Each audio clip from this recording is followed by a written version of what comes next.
C'est super, en plus, garde, les news commencent à peine, il y a déjà Sakon 203 qui nous envoie 10 francs suisses. Et ben c'est bien parce qu'on va pas parler de la Suisse, on va parler de ce qui s'est passé avec les catcheurs français. Tu sais ce qui se passe du côté de Cologne, mon cher Flo? Alors oui, mais tu peux nous le rappeler.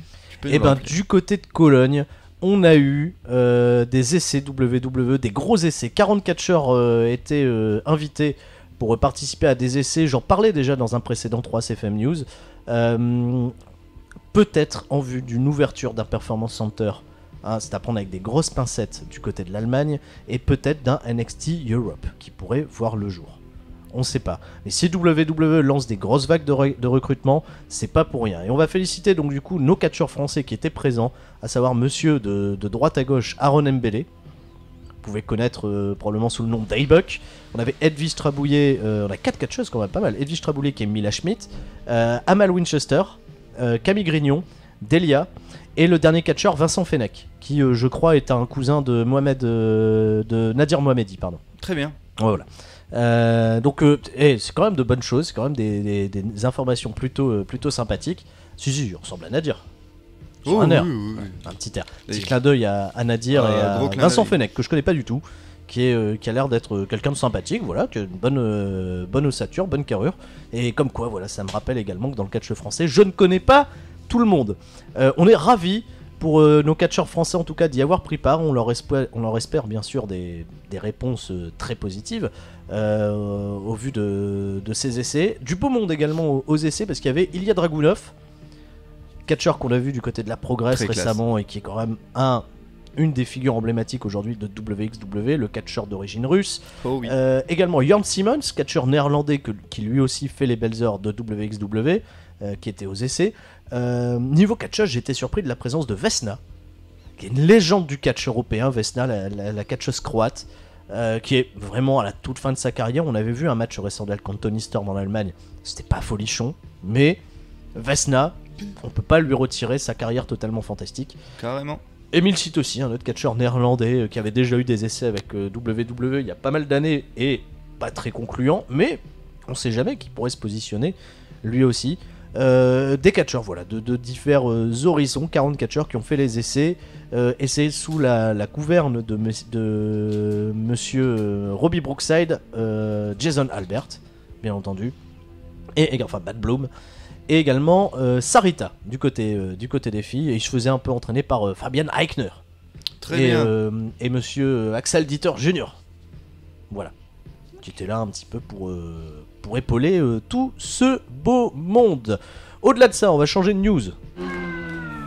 Ouais, je fais un petit truc quand on change de news. Voilà, les anciens reconnaîtront. La croisière Jericho. La croisière s'amuse. Hein, parce que voilà, le catch indépendant qui s'amuse sur des bateaux désormais, ben voilà, ça y est, c'est fait. La croisière Jericho a eu lieu, l'Alpha Club contre le Bullet Club. La grosse affiche 3 contre 3, les Young Bucks en équipe avec Chris Jericho contre Kenny Omega, Cody Rhodes et Marty Scurll.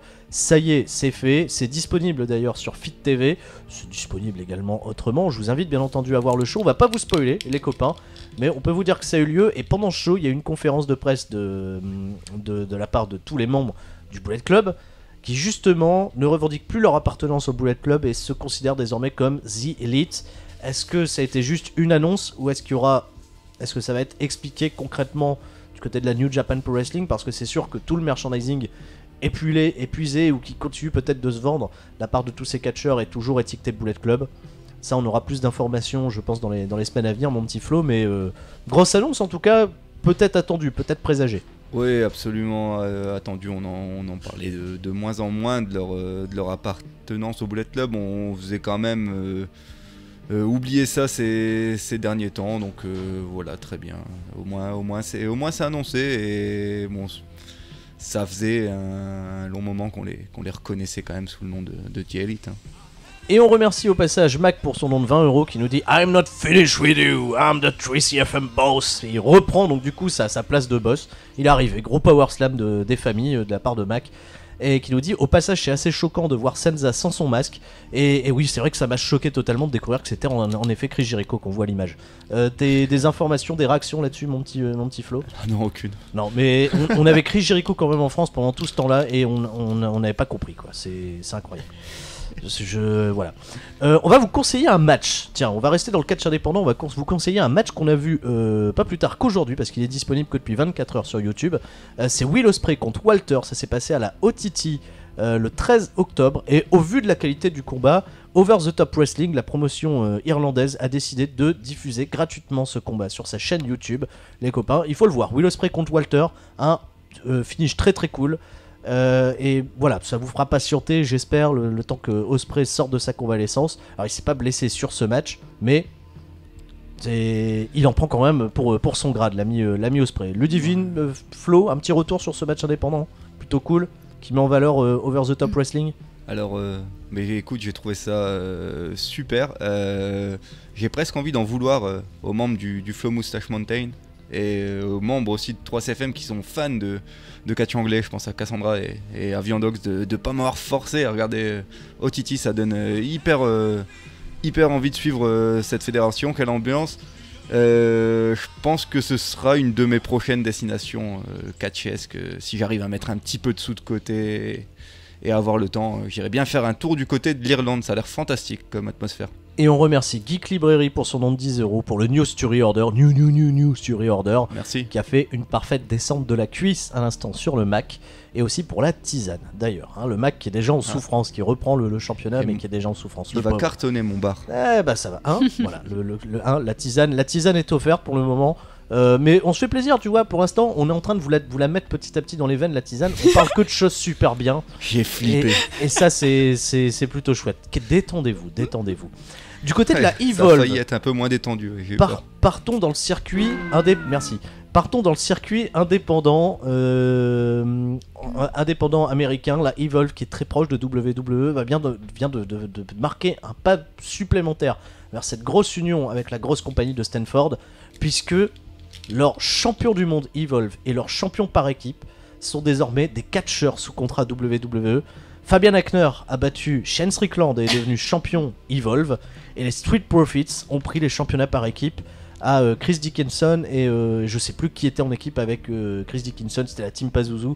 Mais c'est incroyable, qu'est-ce qui se passe, ce chamboulement? Alors écoute, moi je trouve que c'est plutôt une idée sympa avec. C'est intéressant, bien sûr. Avec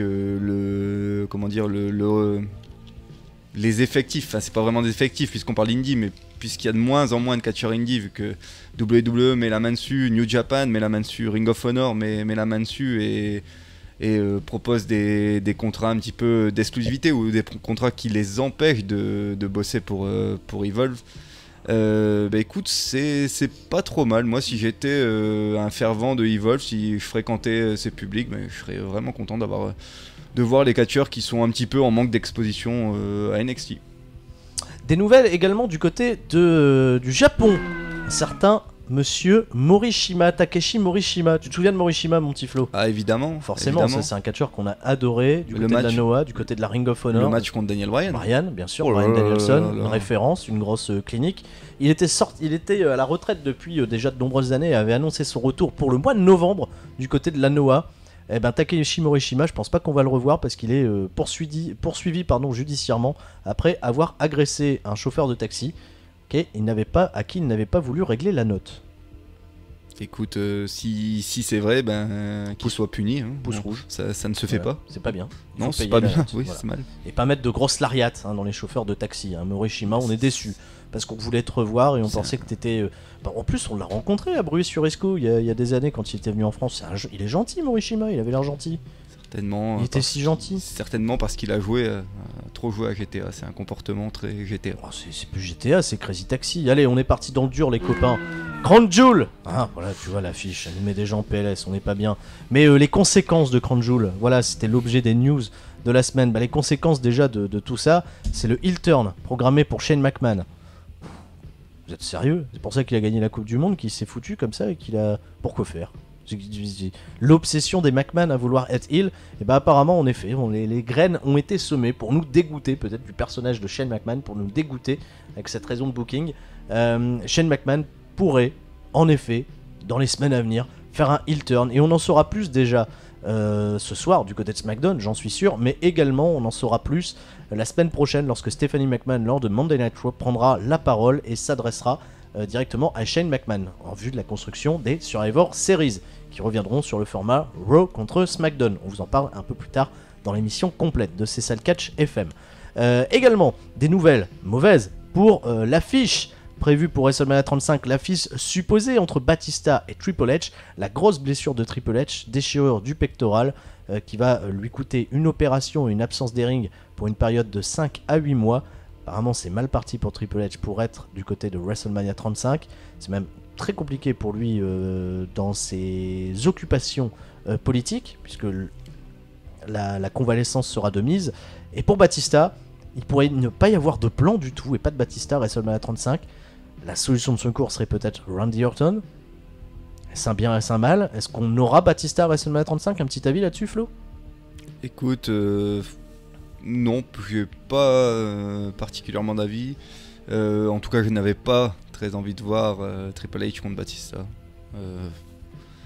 Ça m'aurait vraiment ennuyé. Bon, c'est dommage que ce soit une blessure parce qu'on souhaite les blessures à personne dans 3CFM évidemment. C'est dommage que ce soit une blessure qui empêche ce rendez-vous d'avoir lieu, mais entre guillemets, un mal pour un bien. Peut-être. Ah, je sais pas. Dur quand même, parce que beaucoup de gens voulaient revoir Batista. Il nous a quand même gâté avec cette belle promo à SmackDown. Très bien, mais après, faut pas oublier qu'on se serait tapé un Batista contre Triple H de une demi-heure à WrestleMania. Compliqué.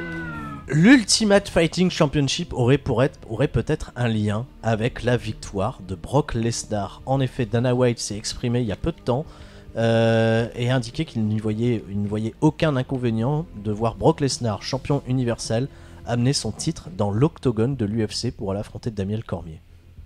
Ouais. Ça c'est pas banal. Le match, c'est pas banal. On n'est pas encore sûr que ce match aura lieu aussi. Bien sûr, parce que pour l'instant Brock Lesnar contractuellement est toujours engagé avec WWE. Il a des tests médicaux à assurer. Il est encore suspendu pour des questions de dopage vis-à-vis de la ligue de l'Ultimate Fighting Championship. Maintenant il y a autre chose, c'est que le contrat de Daniel Cormier se termine et la Fox qui met de la pression sur WWE, notamment vis-à-vis de SmackDown qui devrait être diffusé sur la Fox à partir de la fin d'année 2019. La Fox est également un des diffuseurs de l'UFC et aimerait garder impérativement Daniel Cormier sur les ondes. C'est pour ça que probablement un contrat pourrait être proposé par WWE pour être présentateur, mais peut-être même être catcheur. Et si l'affrontement Brock Lesnar-Daniel Cormier avait lieu à la WWE, mais ça explique beaucoup de choses sur ce run de Brock Lesnar. D'ailleurs, Brock Lesnar, il faut savoir qu'il n'a plus que 2 matchs dans son contrat, actuellement chez WWE. Il n'a que 2 matchs. On sait qu'il défendra, il combattra à Survivor Series contre Monsieur Edge et Styles. Et ensuite, soit le Rumble, soit WrestleMania. Peut-être un sur les deux, peut-être les deux, mais ça va devoir se renégocier. Et Brock Lesnar va demander beaucoup de sous. Et on remercie The Mac, The Monster Among Men. 3CFM récupère un peu de stamina. News to Reorder. Je te souhaite longue vie et long règne, The Mac. Ludivine. Oui. Est-ce que Brock Lesnar va conserver son titre avant WrestleMania ou est-ce qu'il ne va plus le défendre jusqu'à WrestleMania, à ton avis? Sincèrement, Oui. j'en ai strictement rien à carrer. Caris, la meuf. Je m'en Mais- bats les couilles, frère. Mais à un point, t'imagines pas. C'est rien à foutre. Très total. bien. Bon, merci Ludivine. De Mon rien. petit Flo, Ouais. une position là-dessus sur le championnat universel par rapport à l'ami Brock Lesnar. Alors je pense qu'il conservera son titre jusque WrestleMania. Je pense qu'il sera l'une des têtes d'affiche de WrestleMania. Après, peut-être bien que cette victoire, en tout cas du côté de Crown Jewel, va engager ou a peut-être déjà engagé des renégociations de contrat et la grande force de Brock Lesnar ces dernières années, c'est de se mettre en position de force avant les renégociations de contrat et fort à parier qu'il y gagnera beaucoup d'argent. Encore une fois, l'ami Brock, l'être le plus intelligent de ce business, mine de rien. Je n'en sais rien, en tout cas il a su se rendre indispensable et Oui. à une période où WWE est en manque de stars, donc tant mieux pour lui, au bon endroit au bon moment. Et enfin, une dernière information. C'est nul autre que Monsieur Daniel Bryan. On en sait un peu plus sur les raisons de son absence de Crown Jewel. Alors, il y a 2 hypothèses qui circulent. La première serait une question de solidarité vis-à-vis de Sami Zayn et de son combat pour la Syrie. Sami Zayn, qu'on rappelle, n'avait pas été autorisé à aller au Greatest Royal Rumble. C'était pas une décision de WWE, mais de l'Arabie Saoudite même, qui est un ennemi politique de la Syrie. Et l'engagement de Sami Zayn, qui est syrien lui-même, d'origine syrienne, auprès de la Syrie dérangeait fortement le régime saoudien, qui avait interdit Sami Zayn. Daniel Bryan aurait été influencé par ce choix, mais une autre hypothèse qui pourrait s'ajouter à la première, pas seulement, c'est pas l'une ou l'autre, pourrait s'ajouter, c'est également que Daniel Bryan a fait ça en soutien à la communauté gay, parce qu'on sait que les homosexuels sont particulièrement persécutés en Arabie Saoudite, c'est totalement illégal là-bas. On est, bien sûr, vous savez que l'Arabie Saoudite est un pays en marche, hein, voilà. En tout cas pas progressiste du tout sur l'idée, et Daniel Bryan également en soutien à la communauté gay n'aurait pas participé à cet événement. Bryan, chapeau, parce que la suite de sa carrière, on sait pas à quoi elle ressemblera chez WWE. On sait que John Cena, quand il dit j'y vais pas, y a pas de souci, il y a l'échappatoire cinéma. Bryan, la belle paire de couilles pour clôturer ce 3CFM News. C'est tout en son honneur, je respecte. C'est très classe. Voilà. Très classe d'avoir peut-être fait passer sa carrière après ses convictions. Voilà. Et beau gosse. Et bravo Daniel Bryan. On le dit avec fierté. Je ne pense pas que WWE le pénalisera tant que ça, parce que bon, ils savent très bien que nous, les fans et tous les gens qui essayent de se renseigner un petit peu sur le monde du catch, savent les raisons pour lesquelles Daniel Bryan a refusé. Donc je pense pas qu'il y aura de sanctions, ce serait vraiment déplacé. Un acte en effet très compliqué. Si on voit Daniel Bryan jobber contre Kurt Hawkins, je pense que les gens se révolteraient, ouais. Ou alors ce serait plus subtil, mais bon, déjà il était pas bien haut dans les papiers depuis son retour de blessure. Donc, il était dans un combat contre JSL pour le titre mondial, c'était quand même pas rien, quoi. Ouais, du côté de SmackDown, ouais, bof. Il a une rivalité un petit peu moisie contre Miz. Il a eu notre ami Cass. Voilà, c'est eux, non, pas un parcours simple depuis son retour, Bryan. Terrible, même s'il a eu un match de championnat en pochette surprise, c'est vraiment pas terrible. On referme ainsi la page des news. Merci en tout cas à nos Français qui étaient présents du côté de Cologne pour les try-outs. Et on vous donne rendez-vous la semaine prochaine pour un nouveau 3CFM News. C'était Stury, Ludivine, Flo. Et on se retrouve tout de suite pour la suite de C'est ça le catch. Plus personne ne suit. FM, bien sûr. Excuse-moi.